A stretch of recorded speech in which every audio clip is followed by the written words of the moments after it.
Salam, selamat malam Bapak Ibu semuanya. Apa kabarnya malam hari ini? Amin, puji Tuhan. Di malam hari ini kita mau belajar dalam kelas KTB ya. Sebelumnya mari kita memuji Tuhan dengan lagu Hidup Ini Adalah Kesempatan. Mari kita mulai.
Pembelajaran KTB malam hari ini, mari kita berdoa mulai. Segala puji dan syukur hanya bagi-Mu ya Tuhan. Kami bersyukur di malam hari ini karena kasih-Mu luar biasa di dalam kehidupan kami hari lepas hari. Di pagi, siang hingga malam hari ini kami telah disibukkan oleh pekerjaan kami, dan di malam hari ini Tuhan masih mengizinkan kami kembali untuk bersama-sama berkumpul di tempat ini untuk memuji, mempermuliakan nama-Mu, khususnya di dalam belajar kelas KTB di hari ini. Terima kasih ya Tuhan. Di malam hari ini kami serahkan persekutuan kita malam hari ini hanya dalam nama Tuhan Yesus Kristus. Haleluya. Amin. Terima kasih, kami serahkan Pak Gatot ya. Oh ya, kami serahkan buat Pak Gatot ya. Yes, shalom Bapak Ibu yang dikasih Tuhan, selamat malam. Dan saya sapa mungkin ada saudara-saudara kita yang di luar sana. Ya, tentunya ini dilihat oleh sampai seluruh dunia. Oleh karena itu saya sapa kiranya Tuhan memberkati saudara-saudara kita yang ada dimanapun berada. Dan pada malam hari ini Bapak Ibu yang sangat berbahagia, tentunya ini lain daripada yang lain karena malam ini kita akan meneruskan segmen tanggal 24 Juni yang lalu. Tentunya itu saya lihat sungguh luar biasa tayangannya, hampir ya kalau tidak salah hampir 1000 ya, kalau 700 sekian jadi ke 1000 kurang dikit. Nah, ini juga merupakan prestasi yang sungguh luar biasa buat KTB.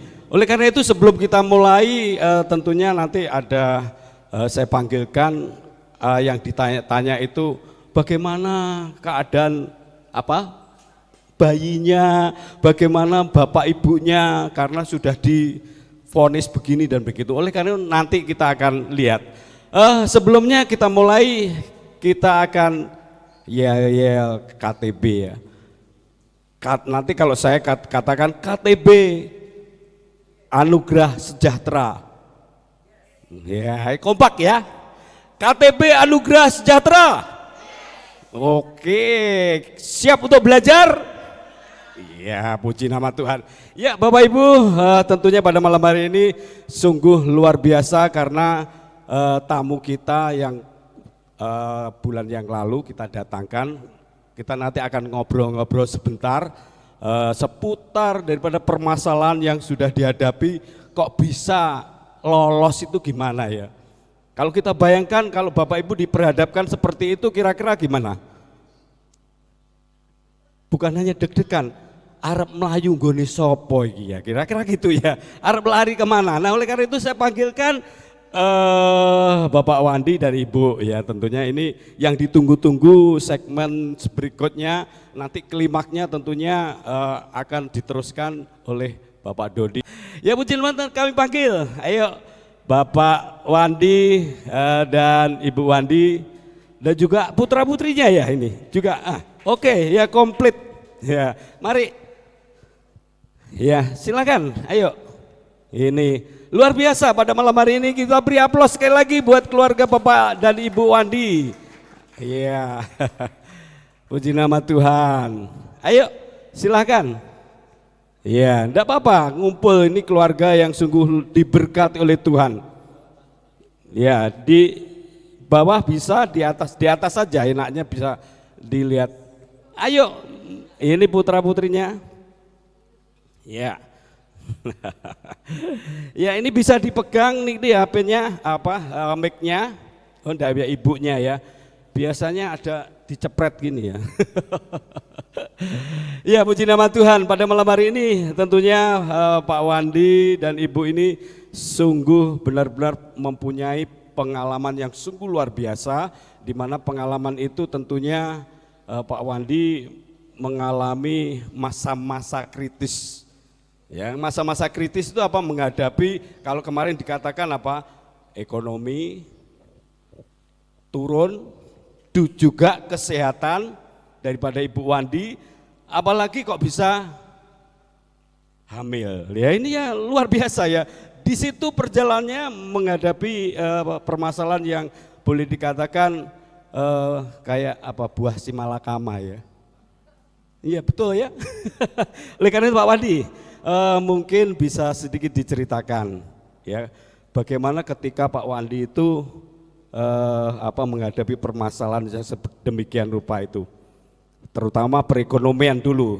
Singkat saja, ketika menghadapi perekonomian itu biasanya banyak mereka yang larinya kemana-mana gitu ya. Ayo, mungkin Pak Wandi bisa diceritakan. Kalau kita lihat seger-seger ya sekarang. Puji Tuhan, mari Pak Wandi ya. Terima kasih untuk waktu yang diberikan kepada kami Pak. Selamat malam semuanya. Ya, ini masalah yang ekonomi dulu ya, Pak. Ekonomi. Ya. Ini karena kepalu ketutu kan, bahasa Jawanya kan. Ya. Memang kita gimana ya, sempat bingung juga Pak. Tapi di satu sisi kita akan percaya Tuhan pasti menolong. Pasti menolong, ini cuma itu kuncinya Pak. Iya. Jadi entah lewat apa ternyata kita tetap ditolong. Oke, ya tentunya pada waktu itu pasti bingung ya Pak Wadi ya. Semua orang mungkin pastilah Pak. Bingung. Kalau saya bingung ini juga. Udah manusiawi kalau bingung ketika menghadapi permasalahan ekonomi. Kemudian ketika sudah ekonominya sudah mengalami merosot, kemudian dinyatakan ibu kemarin diceritakan ibu apa? Dikisahkan ibu divonis juga kena sakit jantung sama ginjal. Sakit ya. Jantung sama ginjal. Kemudian di situ dalam perjalanan itu Tuhan berkati bisa hamil ya. Jadi proses bagaimana kehamilannya tentunya itu karya Tuhan. Dan ketika menghadapi kehamilan itu prosesnya di kedokteran waktu kontrol atau gimana dengan pengalaman dokternya? Apa dimarahi atau gimana Pak? Kira-kira waktu itu? Ya memang sama dokter dimarahi karena Bulan pertama? Kondisinya kan yang terutama jantung. Oh ya. Ini lebih berbahaya jika hamil. Itu bulan pertama sudah dimarahi sama apa dokternya? Itu ya jalan 2 bulan. Oh 2 bulan. 2 bulan itu sudah mulai sama dokternya. Apa ada saran? Lebih baik gimana gitu? Soalnya kan ada diagnosa sakitnya itu Pak, sakit jantung yang terutama. Iya, iya. Jadi disarankan kalau bisa ini jangan dilanjutkan. Oh, karena lebih berbahaya. sungguh luar biasa ini. 2 bulan ya sudah dinasihati oleh dokternya kalau bisa jangan dilanjutkan mumpung sih umur 2 bulan. Kemudian apa yang membuat Pak Wandi kok masih istilahnya masih terus dilanjut saja? Gimana Pak kira-kira waktu itu? Mama Atau Ibu pengalaman Bu? Ya ketika disarankan dokter demikian Ibu gimana?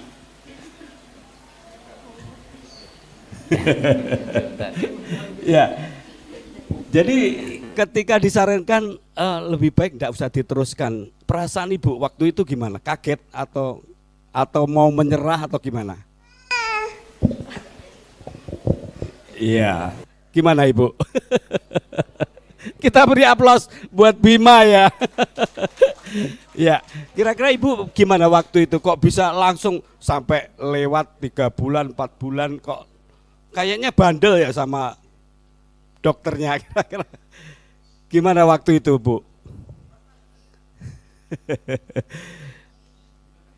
Iya.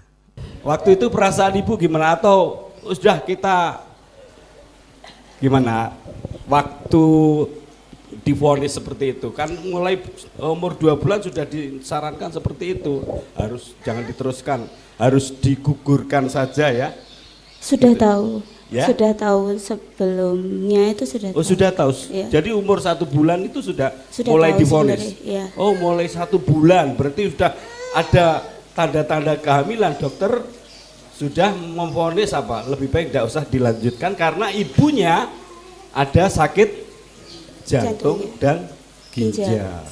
Ya itu benar sakit atau enggak Bu? Karena kita lihat saat ini sungguh luar biasa ya, enggak kelihatan. Atau mungkin ada mujizat Tuhan ya. Tuhan sembuhkan sampai. Ya, gimana Ibu? Jadi itu akhirnya sampai umur 8 bulan ya. Berlanjut. Kurang sedikit. 8 bulan, 7 lebih. 7 lebih ya? Iya. 7 lebih mau ke 8. Mau ke 8. Itu sudah sama dokter lebih baik tidak usah dilanjut lagi. Apa gimana harus digugurkan? Dari dari periksa itu sudah tidak boleh. Ya? Dari awal. Yang membuat Ibu kok masih bertahan kira-kira apa gitu waktu itu? Tahan. Apa ya ngengkel gitu ditok. Gimana? Atau penuh penyerahan pada Tuhan, wis terserah Tuhan atau gimana? Waktu itu, waktu perasaan Ibu kok tetap dipertahankan? Sama-sama takutnya sebenarnya. Ya? Sama-sama takut. Oh, sama-sama takut. Iya, sama-sama takut tapi masih dilanjut saja kan gitu ya. Nggak apa ya Bim ya. Nah, Ibu pada waktu itu ternyata Pak Wandi juga kelihatannya apa? Setelah dilanjutkan sampai umur 7, 8 itu perasaan Pak Wandi gimana kok? Sudah ada mulai was-was, mulai lebih baik diberhentikan gitu atau gimana?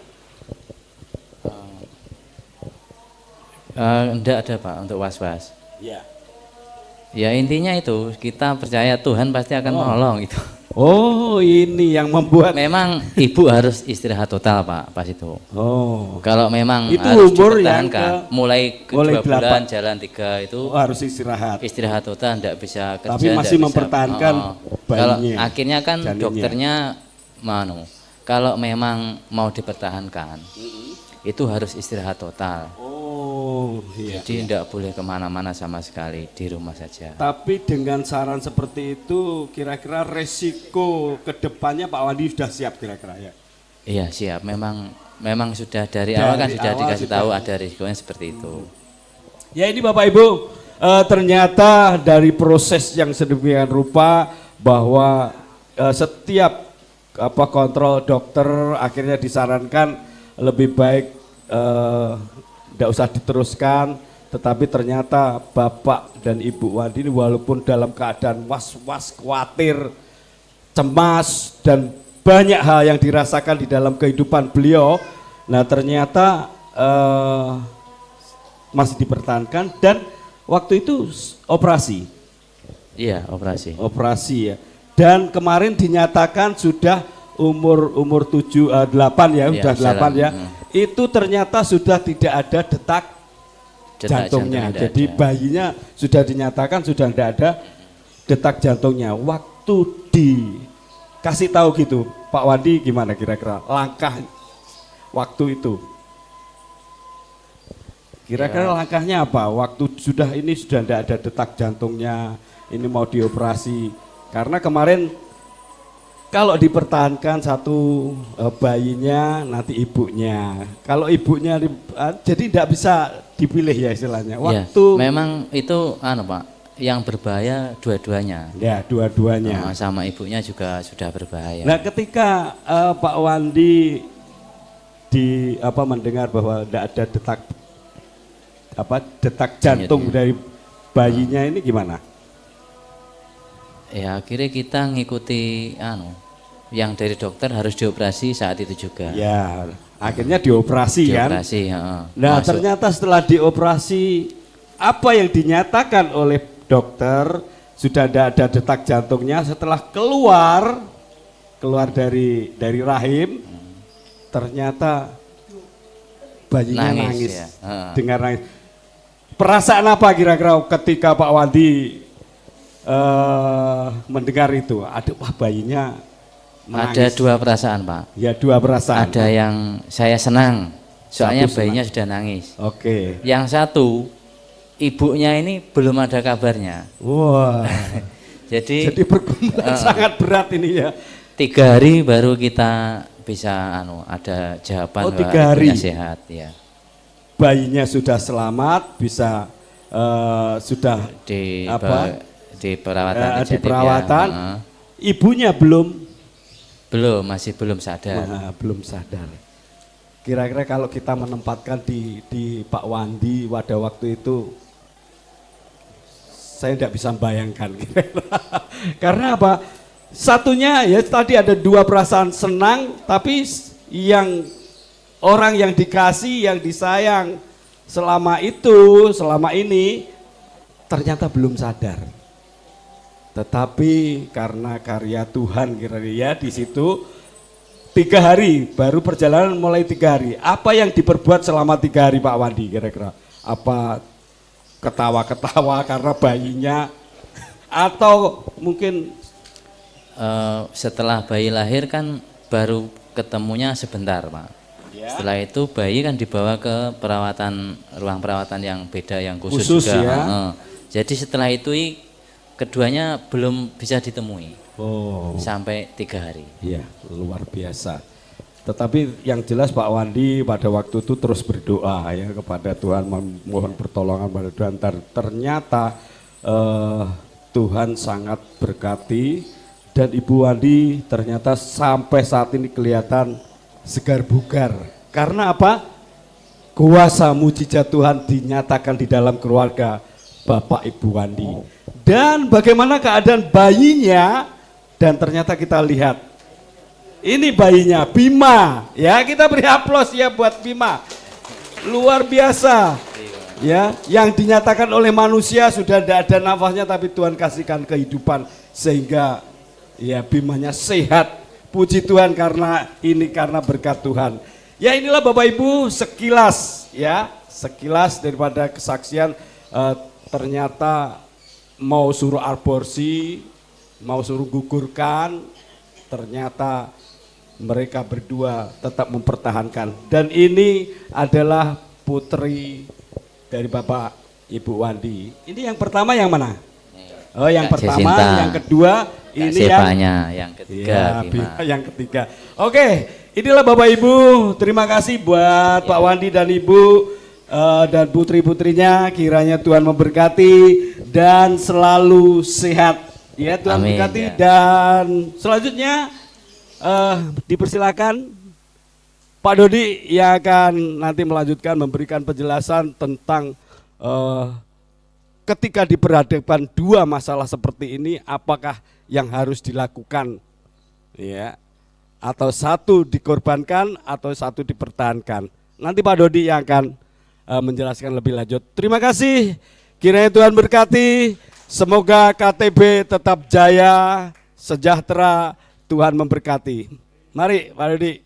Ya, terima kasih Pak Gadot dan juga untuk keluarga Bapak Ibu Suwandi yang berkenan hadir. Bapak Ibu yang dikasih Tuhan, selamat malam. Bagaimana kabar hari ini?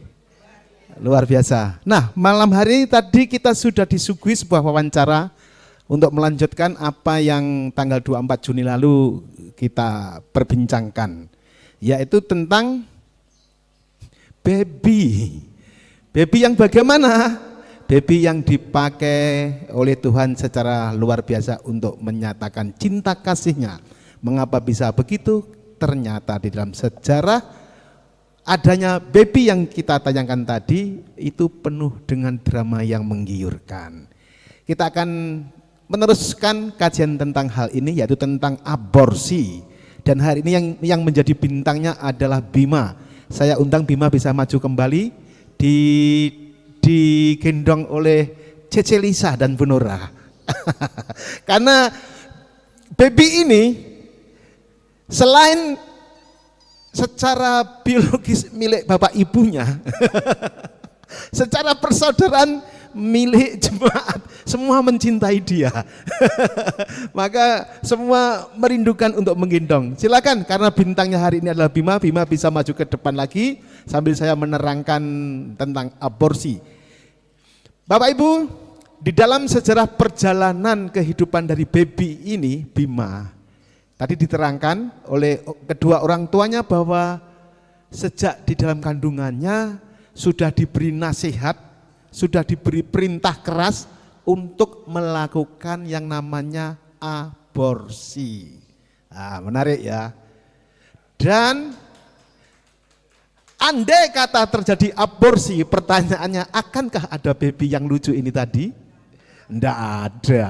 Ya, halo Bima. Sendirian? Pak Pandu atau Bu Nora dampingi? Pak Pandu aja ya. Nah, ini kesehariannya antara papa mamahnya dan papa mamah. Bukan papa mama figur, papa mama tenanan. Duduk aja lah, saya nanti terangkan ini bisa. Tema kita hari ini adalah membahas tentang aborsi. Secara medis, aborsi bisa dilakukan. Di Amerika Serikat sana itu dulu pernah ada perdebatan dua golongan, yang namanya satu adalah pro-choice, sebuah pilihan untuk melakukan aborsi agar mendapatkan bayi tertentu, maksudnya bayi unggul, menghindari bayi yang cacat, atau juga alasan ibunya terancam. Itu satu golongan yang namanya pro-choice. Satu lagi yang namanya adalah pro-life, adalah pro-kehidupan. Nah, sekarang pandangan Alkitab berbicara tentang aborsi itu bagaimana? Malam hari ini akan bersama-sama kita kupas ya. Saya bisa ke sana saja supaya zoomnya bisa ke Bima, karena bintangnya hari ini adalah Bima. Terus. Oke. Nah, ini saya nyuwil sedikit gendong. Karena memang menggemaskan ya. Kita lihat pendahuluannya, yaitu bahwa aborsi dilakukan dengan alasan biasanya adalah demi keselamatan nyawa seorang ibu yang sedang menghadapi proses persalinan. Di beberapa negara itu biasa dilakukan. Tetapi bagaimanakah pandangan Kristen terhadap aborsi itu sendiri? Siapakah yang berhak mencabut nyawa dari seseorang? Nah, ngene iki mau sampai diaborsi. Wah, gimana ini? Cangguan tenge kayak ngene kok. Nah, ini Pak Wandi sekeluarga bersama dengan kakeknya Bima, neneknya Bima. Itu ya. Nah, iki akeh milkan mbiyen juragan susu Pak Wandi iki. Saya juragan pitik. Bagaimana pandangan Kristen bahwa aborsi merupakan dosa, pelanggaran terhadap perintah Allah, yaitu jangan membunuh. Janin adalah manusia seutuhnya sejak pembuahan dan diciptakan menurut gambar Allah. Oleh karena itu, gereja mengutuk apa yang namanya aborsi. Kita lihat beberapa tokoh ya, pendapat dari Dorothy E. Mark, ini tokoh GKI ya, dosen di Bandung. Ini orang Jerman, tetapi oleh karena cinta dengan Indonesia, dia hidup di Indonesia. Ya, menjadi tokoh Kristen khususnya di GKI, di beberapa STT di daerah Bandung sana. Menyatakan bahwa walaupun janin berada di dalam kandungan ibunya 9 tahun, tetapi kehidupan aku bilang berapa? Oh.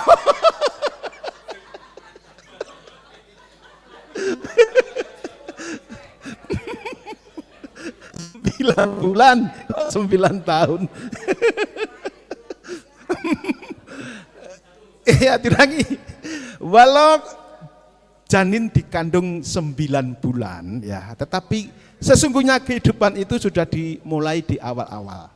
Maka Kristen sangat tidak setuju dengan adanya aborsi. Halo Bima.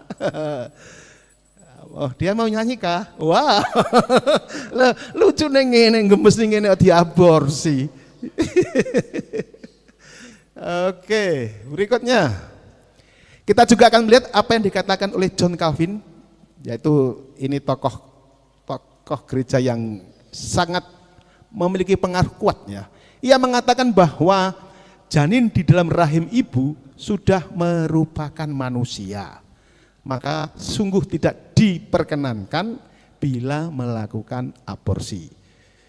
Nah, itu foto Bima tidur dalam pelukan sang bunda. Wah, nyaman sekali ini.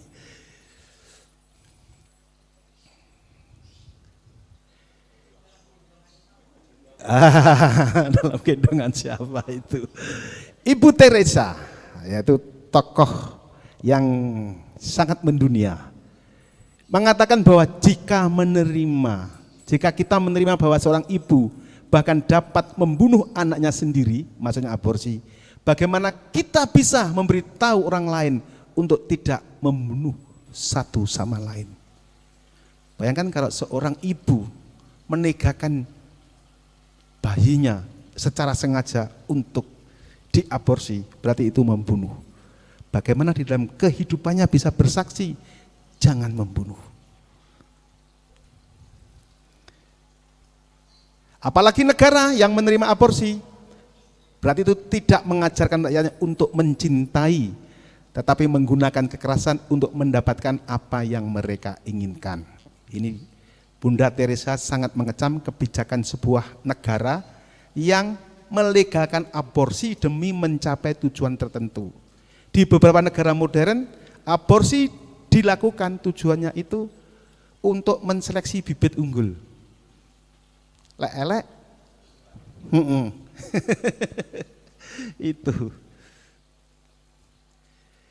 Kita lihat juga tokoh yang namanya R.C. Sproul mengatakan bahwa orang Kristen tetap harus berpegang pada keyakinan akan ajaran Alkitab yang menegaskan bahwa Allah lah yang membentuk seorang manusia sejak dalam kandungan ibunya, dan betapa ajaibnya perbuatan tangan Tuhan dalam menciptakan seorang manusia dalam kandungan seorang wanita. Sesungguhnya aborsi itu adalah merusak karya Allah. Manusia tidak pernah tahu apa yang Tuhan desainkan dalam kehidupan ini. Manusia berpikir hanya jarak pendek, tetapi Allah memiliki pikiran jauh luas ke depan. Wali gue duduk di sini boleh lah, lesot-lesot. Oh lapar, ya, ya ingin makan ya makan boleh. Waktunya makan bimanya. Kalau iya.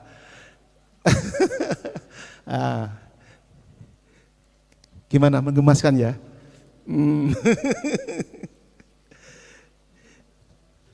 Sekarang lebih dalam kita akan meninjau kata bayi di dalam Alkitab ya. Dalam sebuah peristiwa yang menyatakan tentang Yohanes Pembaptis yang akan lahir, akan dibandingkan dengan kisah ketika Yesus sudah lahir tetapi ada di dalam palungan. Kata bayi yang dipakai apa? Kata bayi yang dipakai adalah sama, yaitu disebut dengan brepos, itu dari kata beta, rho, epsilon, pi, omikron, sigma. Maka dibaca dengan brepos. Hal ini menunjukkan bahwa sesungguhnya dalam pandangan Alkitab, kehidupan manusia memiliki nilai yang sama, baik di dalam kandungan belum lahir atau sudah lahir jadi bayi. Brepos. Jadi pemaknaan dari ini adalah baik yang ada di dalam kandungan belum lahir dengan yang sudah keluar itu sudah memiliki kehidupan. Sehingga tidak diperkenankan melakukan aborsi. Sini kelihatan ya Bu ya, kena tembok. Oke. Sekarang kita akan mengkaji satu contoh di dalam kitab Keluaran. Di dalam kitab Keluaran itu kisahnya begini ya. Dinarasikan ada sebuah kecelakaan, ada pertengkaran, perkelahian, sehingga salah satu dari yang berkelahi itu menimpa seorang wanita hamil. Terus hukumannya bagaimana? Andai wanita hamil yang telah tertimpa, yang telah dicelakai tadi itu, bayinya masih hidup, dia hanya dikenakan denda. Tetapi manakala akibat dari kecelakaan itu mengakibatkan baby dalam kandungan ibu hamil tadi meninggal dunia, maka berlaku hukum nyawa ganti nyawa. Artinya apa? Bahwa kehidupan itu, bahwa nyawa itu sungguh bernilai tinggi. Mengapa demikian? Karena manusia dicipta oleh Allah adalah serupa dan segambar dengan Allah. Jadi barang siapa meniadakan nyawa seseorang, dia memiliki sanksi hukum yang teramat berat. Nyawa ganti nyawa.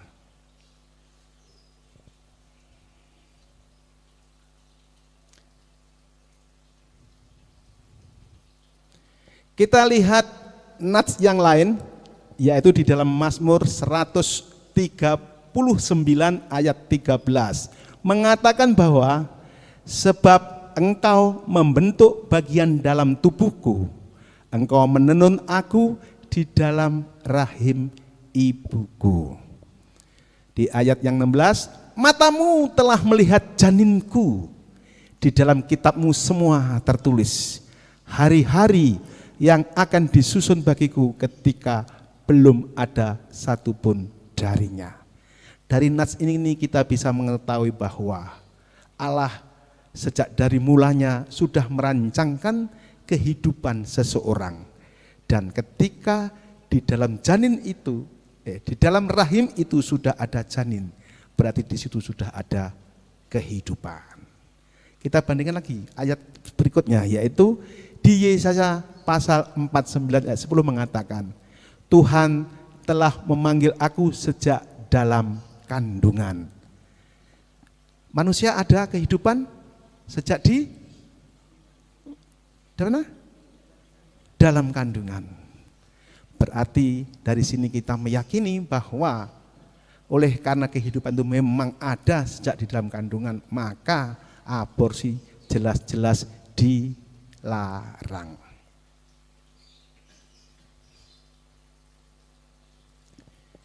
Dengan adanya beberapa contoh itu, maka jangan membunuh tentu berlaku untuk yang belum lahir maupun yang sudah lahir. Jadi ketika kita membaca Kejadian 9 ayat 6, realisasinya adalah siapapun yang menumpahkan darah manusia, darahnya akan ditumpahkan oleh manusia. Sebab Allah menciptakan manusia sesuai dengan rupanya sendiri.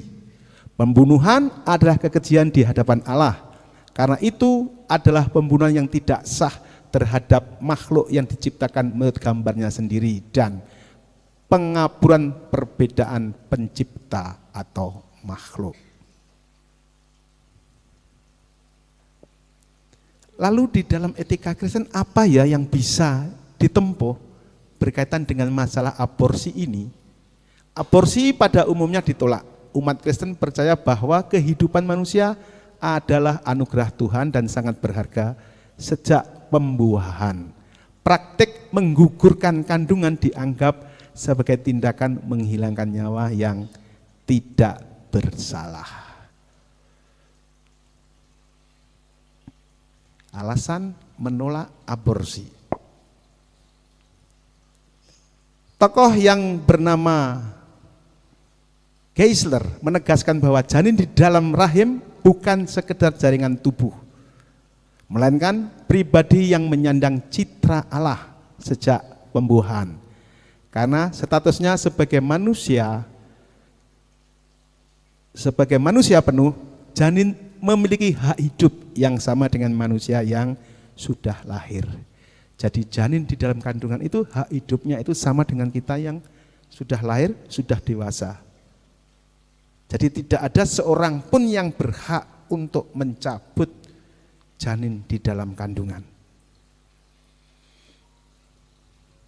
Mengakhiri hidup janin secara sengaja demi alasan sosial, ekonomi, atau cacat fisik dikategorikan sebagai tindakan pembunuhan yang melanggar perintah Tuhan. Tadi sudah sempat saya singgung tentang golongan yang disebut dengan pro-choice. Sebuah keluarga yang karena kesulitan ekonomi di dalam prediksinya tidak akan mampu membiayai kehidupannya, untuk negara yang menganut pro-choice ini, dia akan melegalkan bayinya digugurkan. Karena kalau dilanjutkan hidup, mereka berpikir untuk ragatnya bagaimana, biayanya bagaimana. Tidak mampu mencukupi kebutuhannya dan dia akan memilih untuk menggugurkan. Ternyata ada yang negara seperti itu. Kita ambil lagi. Alasan sosial ekonomi sudah cacat fisik. Ketika diprediksi anaknya cacat, bagaimana boleh diaborsi? Hah? Tidak boleh. Nyawa. Oke. Pinter. Memang tidak boleh.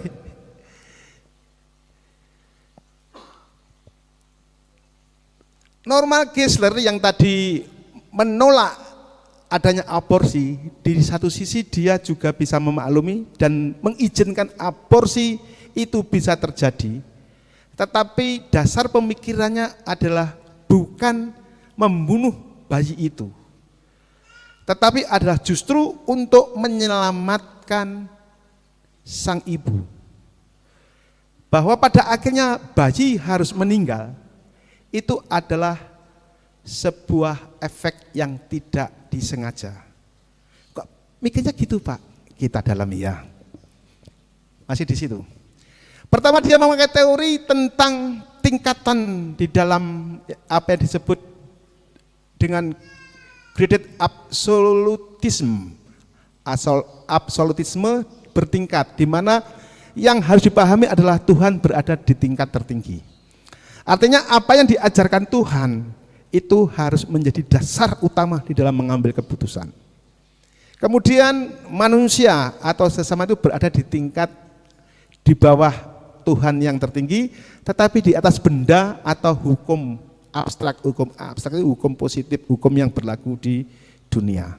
Baru tingkat bawahnya itu ada kewajiban untuk menyelamatkan hidup. Dari dasar pemikiran ini, maka Geisler bisa menerima pengecualian, yaitu aborsi bisa dilakukan manakala terjadi konflik nyawa. Apa yang dimaksud dengan konflik nyawa? Jika terjadi kondisi medis kritis di mana kehamilan dipastikan akan membunuh sang ibu. Misal ketika ibu mengandung itu mengalami sakit kanker serviks, kanker kandungan. Ketika tidak dilakukan aborsi, ibu akan mati. Sementara bayinya belum jadi utuh gitu, masih dalam proses. Dan tindakan medis harus dilakukan. Pilihannya mati dua-duanya atau mati salah satu. Dalam kondisi ini, Geisler bisa mengizinkan adanya aborsi. Karena kalau tidak dilakukan aborsi, dua-duanya mati. Pilih mati satu atau pilih mati dua. Ya. Jadi di dalam kehidupan nyata kalau Bapak Ibu menemukan, loh Pak, aborsi tidak boleh, tapi untuk itu kok bisa terjadi aborsi diizinkan. Mungkin yang ini mengalami situasi seperti ini.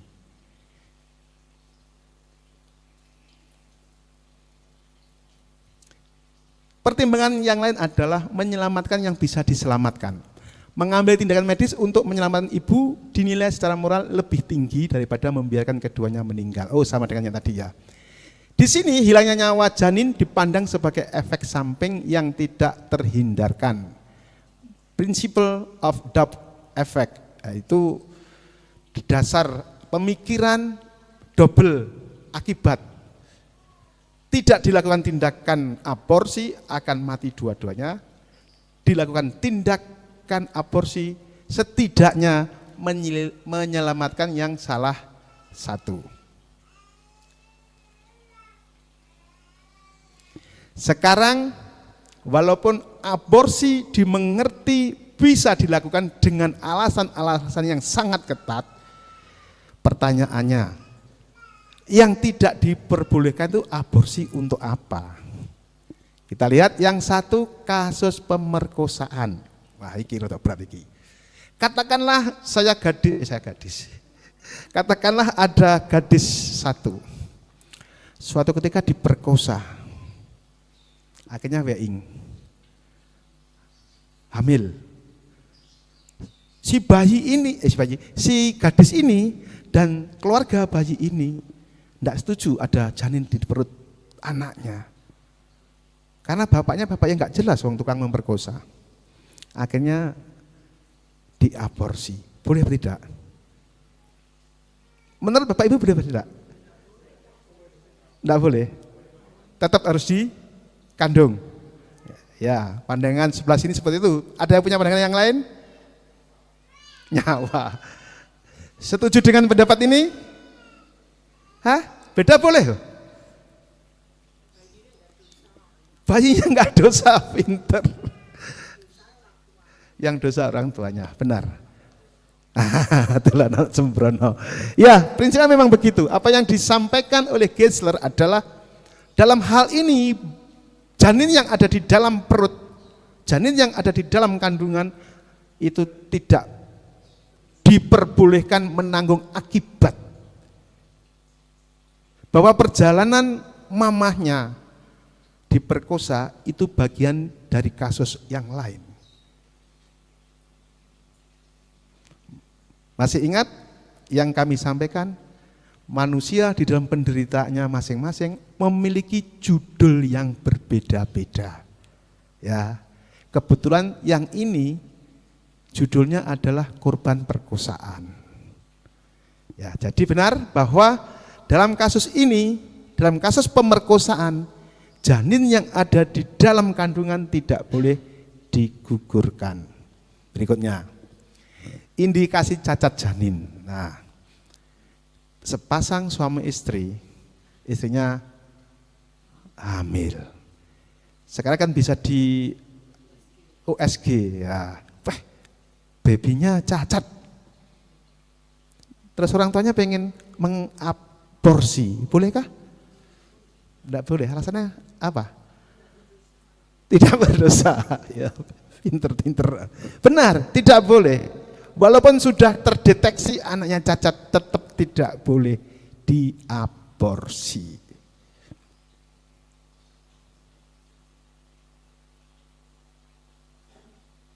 Masih mikir? Saya kasih contoh. Maksudnya begini loh. Kadang-kadang itu berpikir, loh besok anaknya lahir cacat ya Pak. Ya siapa tahu Tuhan memiliki rencana di balik itu. Bapak Ibu tahu buku PPK itu? Pujiannya yang kita gereja lawas ada bukunya itu loh. Itu di situ banyak buku-buku yang dikarang orang buta. Besok saya carikan lagunya ya, kita nyanyi bersama. Ternyata di dalam kebutaannya, ternyata di dalam kecacatannya, Allah menunjukkan akan kasihnya pada seorang ini. Nah, itu dia. Lagi kasus yang lain.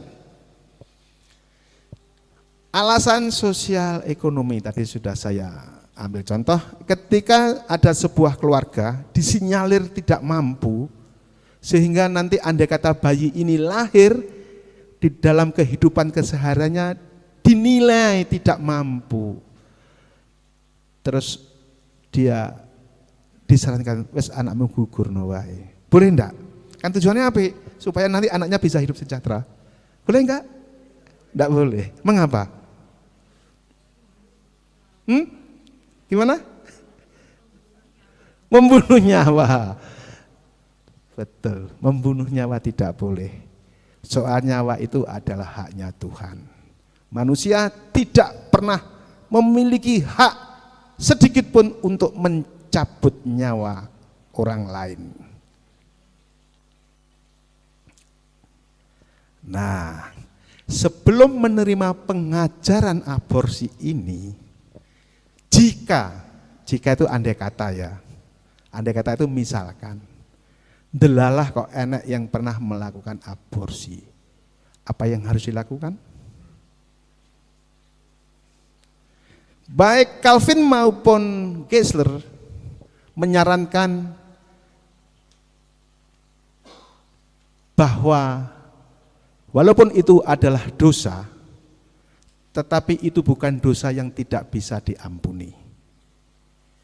Jadi barang siapa telah melakukan aborsi dan itu adalah dosa, maka jalan paling benar, dan itu adalah jalan yang memang sungguh benar, adalah mohon ampun kepada Tuhan.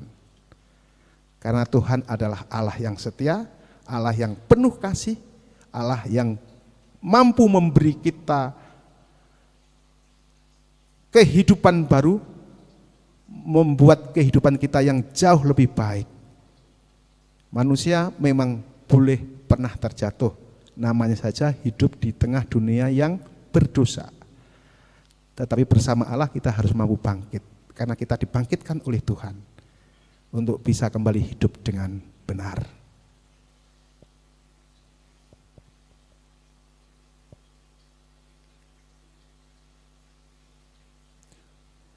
Penegasan dari itu tadi adalah kekristenan selain mengutuk aborsi, gereja juga harus mampu menekankan adanya belas kasih. Artinya apa? Bagi jemaatnya yang ternyata pernah melakukan aborsi, ayo diberi bimbingan, kamu bisa diampuni dosamu. Jangan mengutuki dirimu, jangan merasa bersalah yang terus-menerus sehingga menghilangkan gairah kehidupan. Tetapi gereja wajib memberi semangat baru, menuntun kembali untuk menuju kehidupan yang lebih baik. Kita entek iki. Habis ya? Habis? Entek. Jam berapa ini? 21. Berarti masih 9 menit. Boleh tanya jawab. Ya silakan, saya tak ngambil mic ya. Bimanya kesini lagi boleh loh, Bimanya itu penyegar semangat. Cek. Banter, silakan Cik Cindy. Pak, kalau aborsi itu kan berdosa ya. Sekarang kalau keguguran itu bagaimana? Itu rencana Tuhan atau Tekono susu. Silakan lanjut lagi. itu rencana Tuhan atau bukan? Ya. Aborsi dilarang. Kalau keguguran bagaimana, Pak? Apakah itu rencana Tuhan? Yang jelas kita cermati dulu kata keguguran. Namanya saja keguguran, bukan menggugurkan. Bedanya apa? Keguguran adalah tindakan yang tidak disengaja. Sementara aborsi adalah tindakan yang disengaja. Jadi keguguran tidak berdosa. Ya. Bagus loh ini karena bisa terjadi kepada siapa saja ya. Orang hamil inginnya mau mandi, kepleset tiba. Ya, itu. Bagus, silakan yang lain.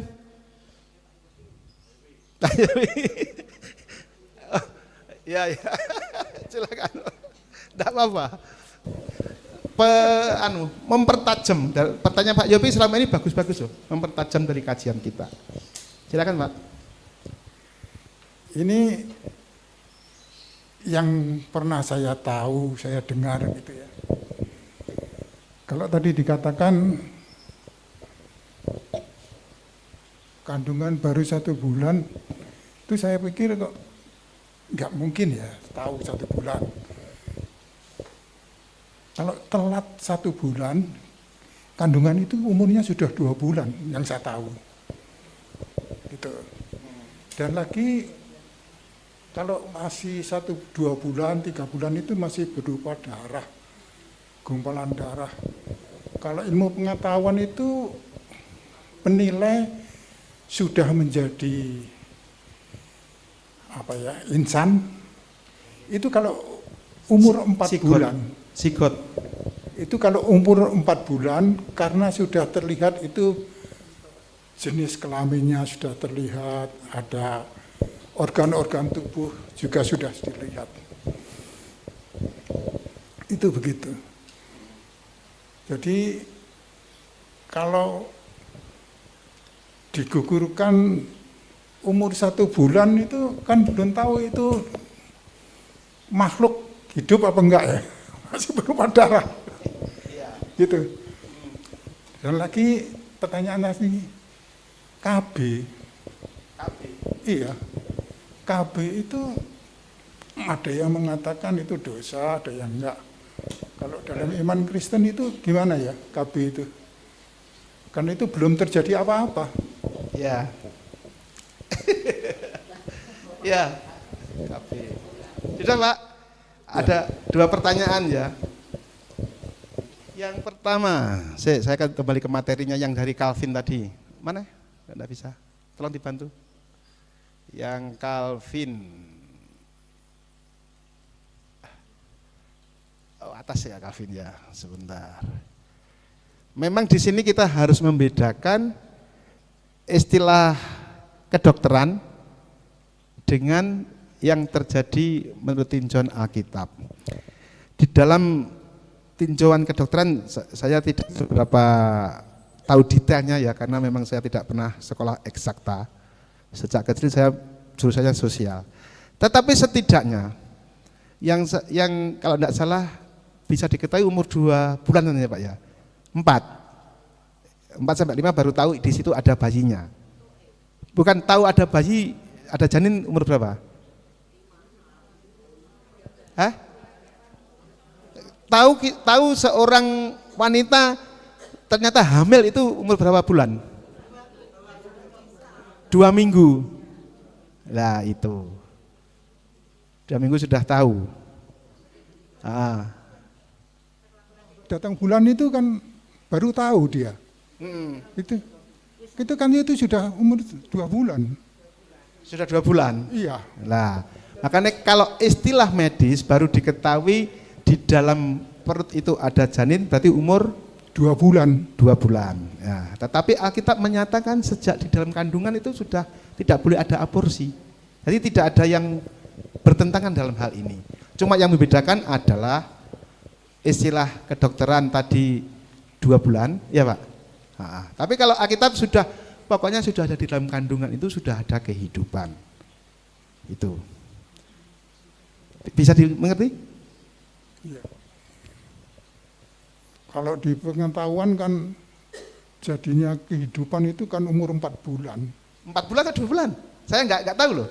Itu ya sudah bentuk, sudah jadi kelihatan kehidupan itu. Gini. Kalau ilmu pengetahuan kehidupan itu kan sudah kelihatan ada paru-parunya, ada itu. Oh, itu, sudah kelihatan jadi gitu toh. Iya. Tetapi bertemunya sperma dan sel telur itu umur berapa? Mestinya mingguan itu sepertinya. Iya. Ya itu berarti sudah terjadi. Jadi kalau untuk istilah kedokteran saya tolong dibantu sekali. Saya hanya mengingatkan pelajaran SMP dulu sepertinya 2 mingguan. Selanjutnya saya tidak tahu karena memang tidak sekolah jurusan itu saya.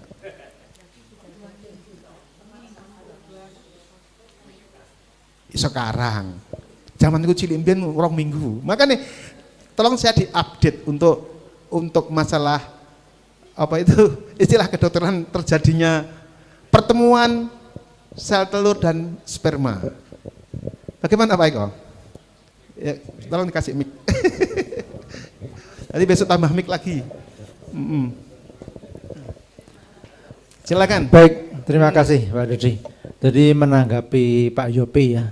Jadi gini, sperma itu hanya mampu bertahan hidup di dalam cairan yang ada di tubuh perempuan. Itu kalau yang X itu cuman sekitar 1 hari atau 24 jam. Tapi kalau yang Y itu bisa sampai 3 hari. Jadi makanya kemungkinan pertemuan antara sperma dan sel telur itu maksimal 3 hari, lebih dari itu pasti nggak jadi. Jadi kalau 3 hari pasti kemungkinan jadinya cewek. Tapi kalau 1 hari, maksimal 1 hari, ada kemungkinan cowok karena biasanya sel telur yang sperma yang sifatnya X itu lebih cepat nyampe di tempat sel telur. Jadi bukan dikatakan 1 minggu sudah, enggak.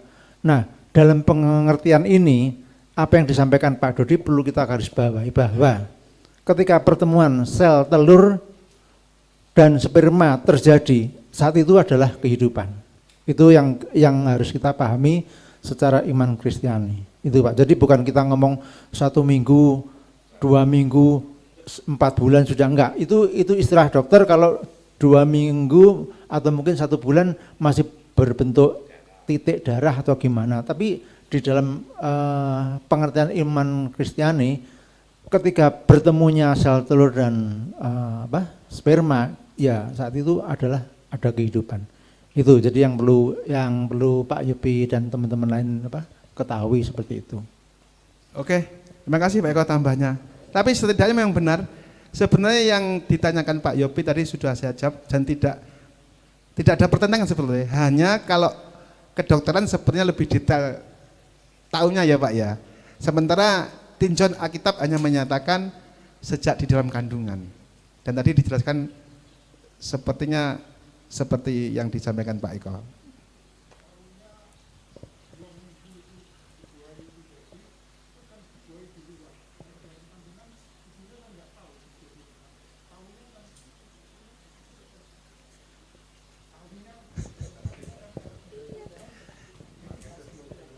Iya Pak, jadi mohon maaf saya lah istilah penjelasan dokter saya tidak bisa menerangkan karena sekolah saya memang bukan jurusannya di situ. Itu.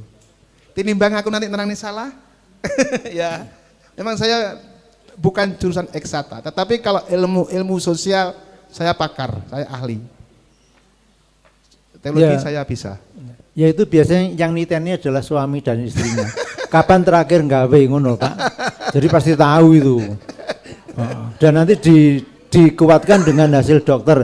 Oh ibu sudah hamil 1 bulan. Terus diling-ling, oh iya kayak terakhir Jumat kapan kari. Jadi pasti kita sudah tahu gitu loh Pak. Jadi ya oke. Ya apa? Tidak ada pertentangan dengan yang disampaikan Pak Yopi, tidak bertentangan dengan apa yang disampaikan Pak Eko, semuanya saling melengkapi. Ya. Ada pertanyaan bagus dari Pak Yopi yang belum dijawab. KB KB itu kalau tidak salah ingat, itu adalah proses penundaan pertemuan sperma dengan ovarium, gitukah, benar ya? Dengan sel telur. Betul. Proses KB adalah penundaan pertemuan sel telur sperma dengan sel telur, gitu ya? Dicegah. KB ada banyak cara ya, spiral itu untuk mencegah, terus kondom untuk menahan agar tidak bertemu. Itu. Tergantung alatnya ya. Di dalam sejarah sosialisasi KB itu dulu memang sempat menimbulkan kontroversial. Yang satu setuju, yang lain tidak setuju.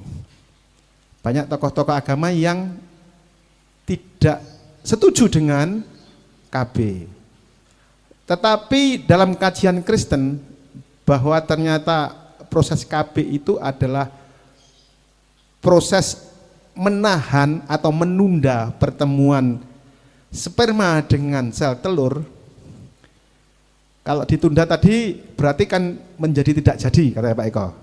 Karena mestinya dalam 1-2 hari sudah bertemu, itu sampai lewat itu masa suburnya hilang.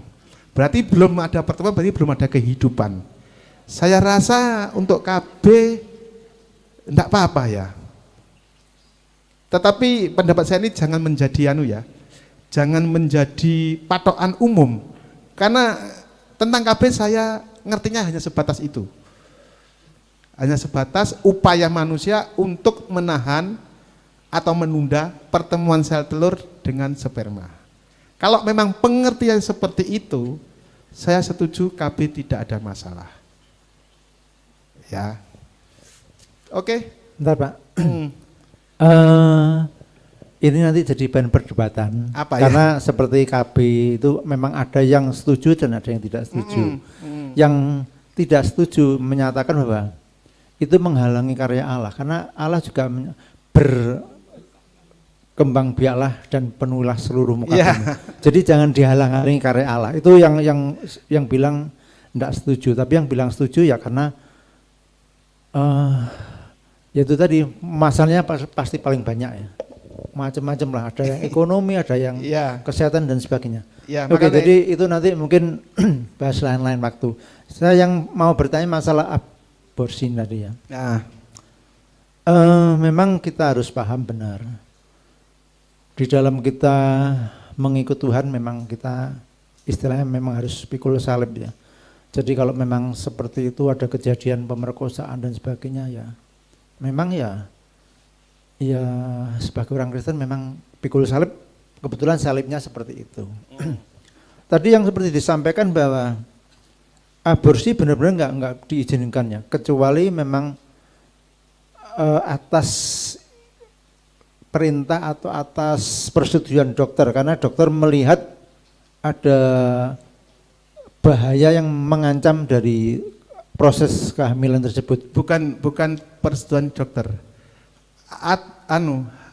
Aborsi diizinkan terjadi dengan pertimbangan yang sangat ketat. Ya, kurang lebih mungkin seperti itu maksudnya. Jadi ada pertimbangan dari dokter sehingga ini istilahnya harus ini. Nah, yang kadang-kadang kita khawatirkan gini loh. Ya memang dalam kasus ini seperti Pak Sumandi istilahnya yang engkel dari sudah lanjut aja lah. Tapi dalam contoh lain memang pernah teman saya itu divonis istrinya tuh nggak boleh hamil karena dia sudah punya anak 1 memang. Kehamilan kedua dokter bilang istrimu ini sakit jantung lemah. Benar memang ketika dia hamil berapa minggu bulan tuh lemes terus, badannya pucat, tangannya dingin. Dia bilang harus digugurkan ini. Tapi ya seperti yang kita sampaikan tadi, memang orang tuh kalau belum kejadian ya lanjut aja kita serah. Tapi ketika memang kejadian pada waktu melahirkan, benar anaknya lahir selamat tapi ibunya meninggal karena memang sudah nggak tahan. Sehingga akhirnya ya suaminya juga ya kecewa juga, ya sedih, tapi ya apa ya, sudah apa mau dikata, nasi sudah menjadi bubur ya. Jadi dimakan saja buburnya kan gitu. Jadi maksudnya gini, memang itu adalah suatu apa ya, pilihan yang sulit untuk dipilih gitu ya. Yang saya tanyakan, kita setuju aborsi benar-benar dilarang ya, kecuali atas pertimbangan dan dokter, karena itu dosa yang besar. Kecuali pertimbangan dokter itu harus apa? Itu dosa. Ya. Kekristenan tidak mengenal dosa besar, iya, dosa kecil. Ini justru saya mau menyampaikan hal ini karena ada pendapat yang beda lagi. Ini aborsi itu dosa besar. Nah, tapi ketika kita melakukan aborsi ke orang tua, nah, orang tua perlu diaborsi. Ada ini kejadiannya di satu tempat ya, orang tua ini sudah sakit, lumpuh, bahkan mungkin sudah nggak ingat apa-apa. Ya satu karena tua, yang kedua karena memang penyakitnya, sehingga akhirnya dokter pasrah ya, panggil keluarga. Ini orang tuamu sudah kesakitan, tapi dia juga nggak ingat, sudah nggak ingat sakitnya apa, pokoknya ya sudah menderita sekali lah. Atas anjuran dokter, ini orang tuamu apa namanya istilahnya ya, kita suntik pelan-pelan supaya meninggal gitu loh. Nah, Eutanasia namanya. Ya tuh, saya enggak tahu istilahnya. Nah, sehingga orang bilang ya aborsi dosa besar lah, ini kan enggak lah, ini yang menyelamatkan dia juga dari rasa sakit, juga sudah enggak mampu berbuat apa-apa, juga mungkin biaya yang akan dikeluarkan dengan perawatan itu juga sangat-sangat tinggi, sehingga akhirnya dengan anjuran dokter keluarga bilang ya sudah dok, bukan dimatikan, ya apa yang baik aja lah dokter lakukan gitu. Nah, ini pendapat ini mungkin kan perlu diluruskan bahwa sebenarnya memang kedua-duanya nggak boleh ya Pak ya. Sama seperti contoh tadi, dokter atas kriteria tertentu mengizinkan aborsi, tapi yang di kasus ini dokter atas kriteria tertentu juga menganjurkan untuk disuntik mati lah. Gimana Pak itu? Iya. Nomor satu adalah dari apa yang disampaikan Pak Eko tadi, yang harus kita tegaskan adalah kekristenan nomor satu tidak mengenal dosa besar, dosa kecil. Tapi kalau Katolik ada. Ya. Sin is sin. Dosa adalah dosa. Di dalam Kristen itu hanya ada dosa yang bisa diampuni dan dosa yang tak bisa diampuni. Itu saja. Dosa yang tak bisa diampuni itu apa, Pak? Ada yang tahu? Menghujat Roh Kudus, pinter kabeh. Mengapa menghujat Roh Kudus adalah dosa yang tak bisa diampuni? Karena kita bisa menjadi percaya kepada Tuhan Yesus, itu adalah karya Roh Kudus. Roh Kudus, pihak yang berwenang membawa kita percaya kepada Tuhan Yesus, kok mbok hujat, mana bisa kita percaya kepada Tuhan Yesus. Oke, itu satu. Yang kedua, aborsi dilarang. Tadi juga disampaikan apa ya tadi? Eutanasia. Kalau tulisannya eutanasia. Itu terjemahannya bunuh diri indah. Kok gitu, Pak? Supaya seseorang tidak menderita, akhirnya entah disuntik, entah diminum obat, dia akan mati pelan-pelan. Itu apa boleh? Saya tadi takutnya ketika membahas aborsi akan masuk ke eutanasia. Karena ini juga permasalahan yang hampir mirip tetapi berbeda. Tapi dua-duanya yang jelas dilarang. Ya. Tapi pertimbangan yang ada itu di dalam kelas kuliah dulu ini sama-sama menjadi perdebatan yang panjang. Ya. Ini sudah menderita lama sekali, berpuluh-puluh tahun, menyusahkan yang jaga. Pelan-pelan dipateni apa boleh, Pak? Tidak boleh, intinya tidak boleh. Ya. Jadi memang kehidupan nyata itu tantangannya seperti itu adanya. Ya. Jadi aborsi dilarang kecuali dengan pertimbangan-pertimbangan yang ketat. Eutanasia juga dilarang. Dosa hanya ada dosa adalah dosa. Tidak ada dosa besar, dosa kecil. Nah, asik ya. Satu pertanyaan membahas 3 hal penting dari Pak Eko. Luar biasa. Ya. Thank you Pak Eko. Yang aborsi ada pengecualian, yang eutanasia tidak ada pengecualian. Tidak ada pengecualian. Masih ngejar eutanasia dia. Istilahnya bagus memang, eutanasia atau bunuh diri indah. Tidak boleh ya. Jadi sesungguhnya kalaupun kita mendapat rezeki menjaga orang sakit yang berkepanjangan, itulah yang disebut Pak tadi pikul salib. Harus dijalani dengan setia.